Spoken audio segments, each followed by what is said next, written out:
Donc Emmanuel Gras. Donc cette année, vous êtes venu au festival Entrevue de Belfort pour présenter votre court-métrage Être vivant. Et vous étiez donc déjà venu en 2005. Alors j'étais pas venu, mais Non, il y avait mon film qui était passé, j'avais pas pu venir. D'accord, ok. Et donc vous aviez été primé à ce moment-là? Oui. D'accord. Et comment s'appelait votre film? Tweety Lovely Superstar. Tweety Lovely Superstar. C'était un film que j'avais tourné au Liban, parce que j'avais vécu au Liban pendant 1 an et demi, et qui montrait le travail de destruction d'un immeuble par des ouvriers en fait, qui détruisaient un immeuble à coups de masse. Donc c'était un montage voilà, sur ce travail-là. Vous avez été nommé pour le César du meilleur documentaire, donc pour votre documentaire sur les vaches. Oui, bovine. En fait, voilà. Et donc, est-ce que la première fois où vous étiez venu à Entrevue, ça vous avait aidé en fait dans votre carrière ou... Disons que, oui, c'est sûr que Tweety Lovely Superstar a été un des films que j'ai fait dans les courts-métrages qui a été pas mal montré, et notamment ce prix au Festival Entrevue. Je sais pas si... C'est compliqué de dire qu'est-ce qui aide, qu'est-ce qui aide pas, mais c'est sûr que ça fait partie des jalons de faire des films et d'être d'une certaine reconnaissance dans le travail qu'on fait, quoi. Donc ça a été relativement important à ce moment-là. Ouais. Et aujourd'hui, par rapport à la première fois où vous avez présenté un de vos films, comment a évolué votre carrière selon vous? Ça a évolué dans le sens où, surtout, il y a un long métrage qui est sorti au cinéma, donc c'est surtout ça qui change beaucoup les choses.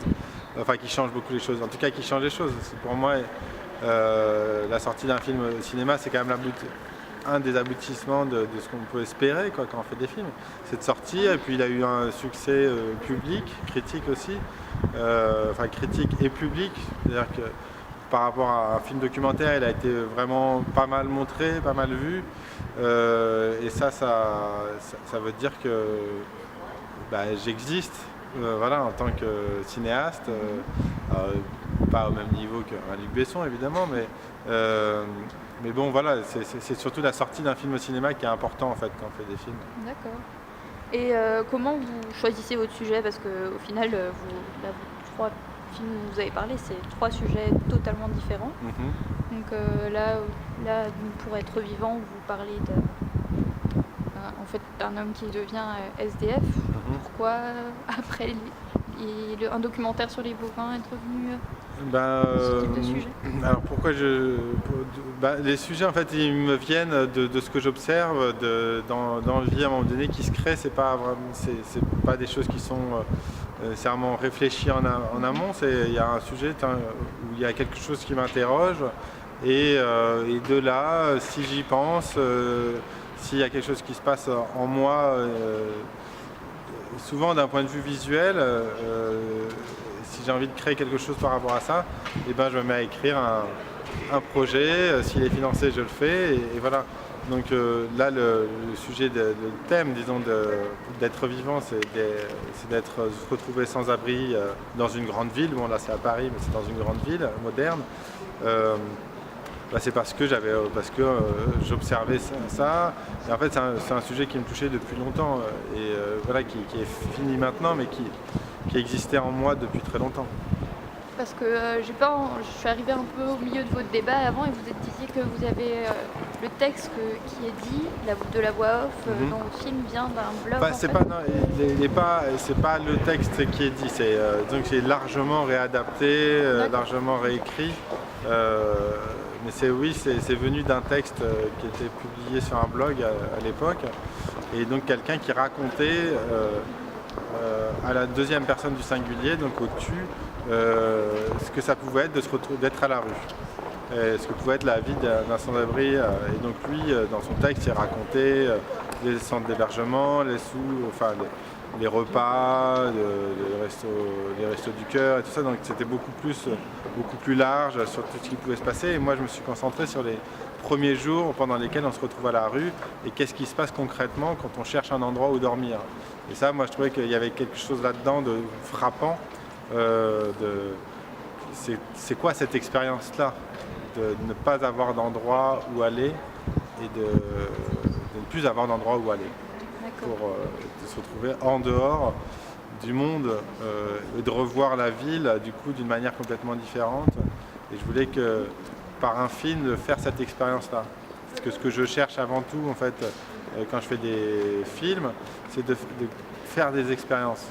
C'est en fait un cinéma expérimental dans le sens où on fait vivre une expérience au spectateur. D'accord. Et donc ce texte vous avez vraiment touché? Ça faisait longtemps Oui. que vous l'aviez vu? Ça fait longtemps, oui, ça fait 10 ans que je l'avais faire un lu, film le dessus. texte. D'accord. Et ça fait 10 ans, j'avais écrit une adaptation donc, de ce texte-là il y a longtemps déjà. Parce qu'il m'avait frappé, mais seulement je n'avais pas l'idée de la forme du film que je voulais faire avant l'année dernière. Quoi. Parce que le film a été financé l'année dernière, mais je l'ai présenté juste l'année dernière à des aides. C'est comme ça que j'ai pu le faire. D'accord. Et juste, je me demandais dans la forme, pourquoi vous aviez décidé de ne pas mettre en avant un personnage précis, plutôt de filmer au final Paris, les passants, mais on parle d'une personne, mais on ne l'aperçoit jamais en fait. Est-ce que c'était un peu pour montrer que au final tout le monde, ça pouvait arriver à tout le monde, donc vous ne vouliez pas montrer quelque chose de précis, ou c'était juste artistique Je voulais pas montrer quelqu'un parce que pour moi c'était pas l'incarnation en effet de quelqu'un en particulier. Je racontais pas l'histoire de tel individu en particulier. La voix off, on sait jamais. Il n'y a personne qui est nommé. C'est pas un cas précis. C'est n'importe qui. C'est pas que je voulais montrer que ça pouvait arriver à n'importe qui. Je pense pas que ça puisse arriver à n'importe qui en vérité. C'est pas que ça peut arriver à n'importe qui, mais n'importe qui se retrouve dans cette situation vit ce qui est décrit dans le film. C'est un peu différent. D'accord. Et c'est qui fait la voix off justement? Bernard Blancan, un acteur, un très bon acteur, que j'avais déjà fait jouer dans un court-métrage de fiction que j'avais réalisé qui s'appelait Une petite note d'humanité. D'accord. Et sinon vous avez des nouveaux projets en tête Ouais, là je suis en train de terminer donc, un long métrage documentaire que j'ai co-réalisé avec Aline Dalpis, qui s'appelle 300 hommes, qui est sur un centre d'hébergement d'urgence pour sans-abri. On a passé plus de 6 mois, entre 6 et 8 mois dans un centre d'accueil pour 300 personnes du coup, à Marseille. Et donc voilà, c'est un long métrage documentaire qui montre la vie dans cet endroit-là. D'accord. Je crois que j'ai posé toutes les questions que je voulais savoir, donc merci beaucoup et puis bon courage pour la suite. Merci. Merci.